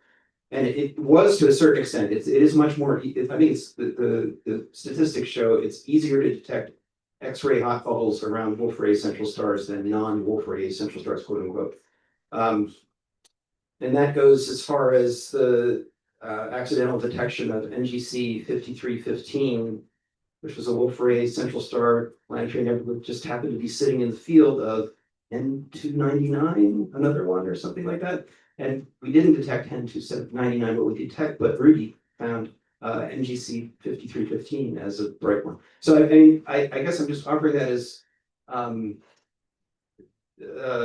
further motivation for the sort of theoretical studies we're seeing that are really so powerful, I think, to explain what's going on here. And by the way, it's 5,000 years or so that at which we stop getting detectable X-ray emission, a dynamical age of 5,000 years or so, give or take. And at electron densities of about 1,000. When the electron densities in the planetary nebula drop below about 1,000, it also becomes very difficult to detect hot bubbles. Okay. Right, Izu? Yes, one of the points with Janice's work is that demonstrate that whenever you have this LTP or LBB or whatever, you power again the X-ray emission, because you can have a whole planetary nebula that surface brightness in X-rays it's going down, then you have the event, and then you have more mixing, and then you power up to 2 orders of magnitude again there. So that more or less explain that why it's easy to detect planetary nebulae with ultra stars if they experience this born again events.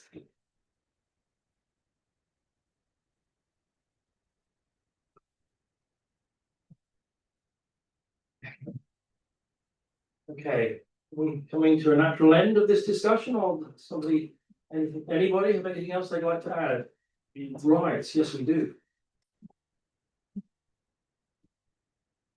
It will be difficult to tell what I mean, but I will try.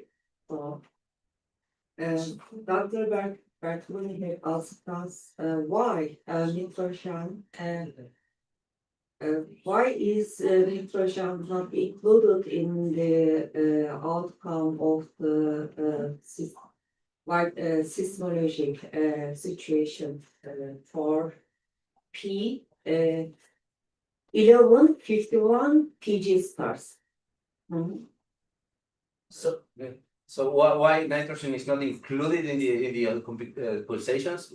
The thing is, nitrogen, even if it's present, is only trace element.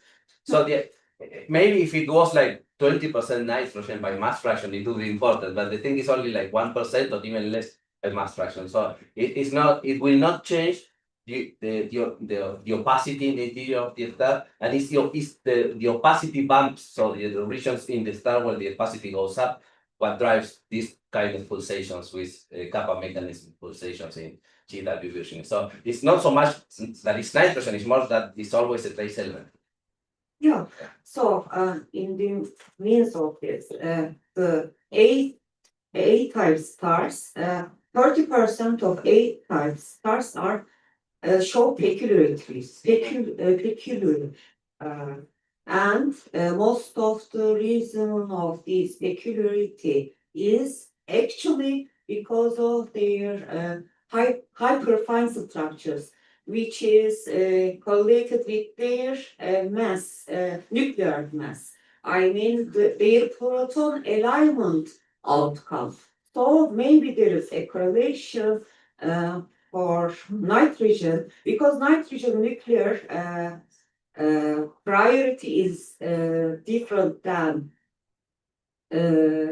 carbon and oxygen in the means of being even, or what is the opposite of even?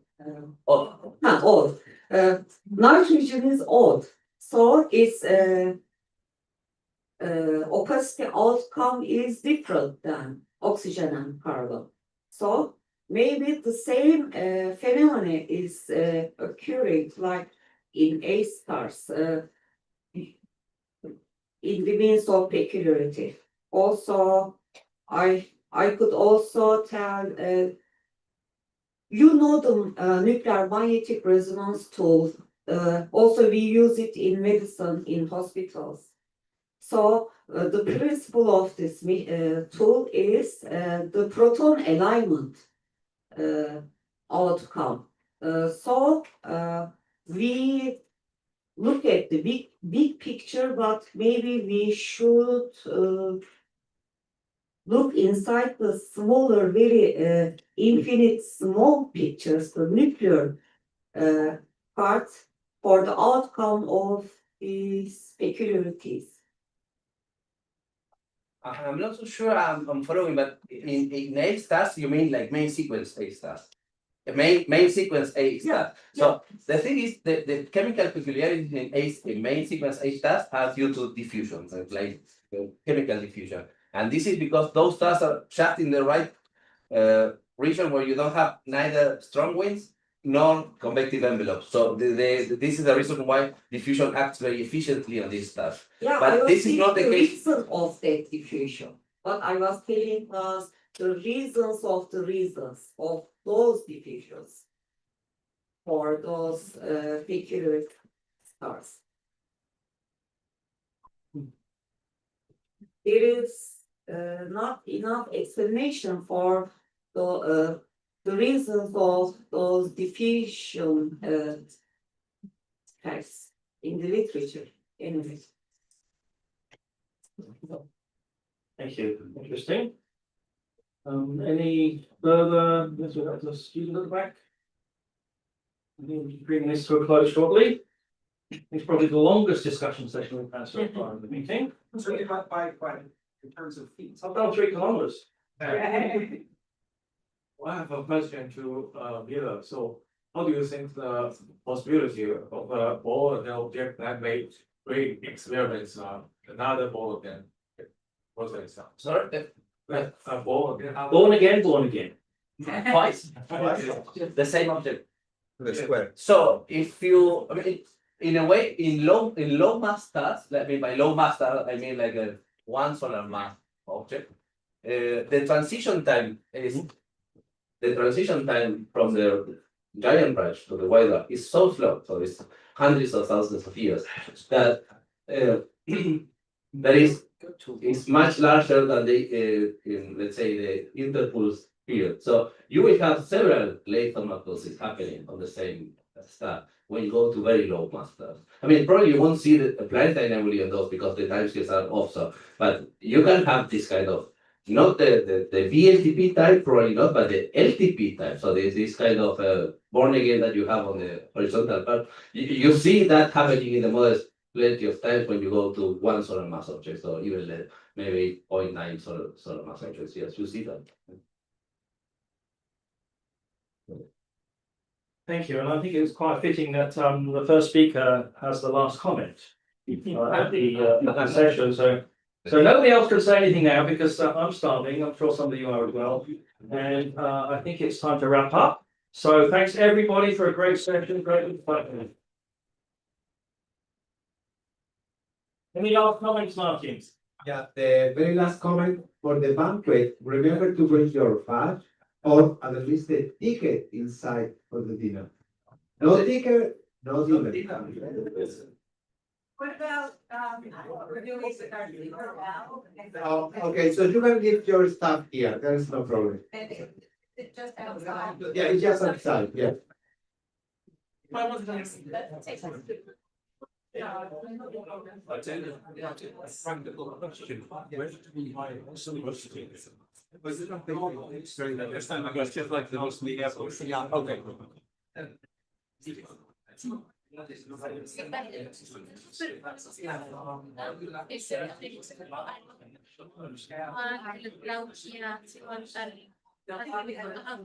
didn't have a question. Is there news about the llama?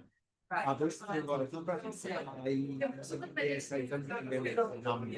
I did not give the information. Yeah, because I didn't receive the ticket by email. Does that mean that? That means that you are on the waiting list. Okay. Yeah, the problem is that there is a lot of pressure of it. And we are waiting for the protocol tickets, the politics and to be released for them. If they're not using the tomorrow, so the company just to buy it. If so, then you will send your email. So the access to the room again in maybe an hour or something like that? Yes, yeah. So my wife will come because you said that Your wife is yeah, coming. yes, she's happy to hear that. Excellent. Yes. They know. They know. Okay, yeah. Oh, thank you very much. Sí,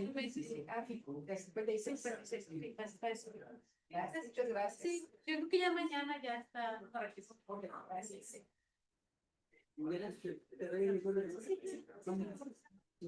Ahorita voy a ver mis clases.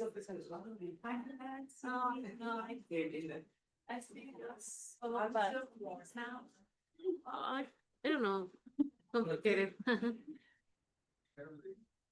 ¿Ya cerraste la sesión? Tomorrow there is no discussion time. Sorry? Tomorrow there is no discussion time. No, there is not. Why? The meeting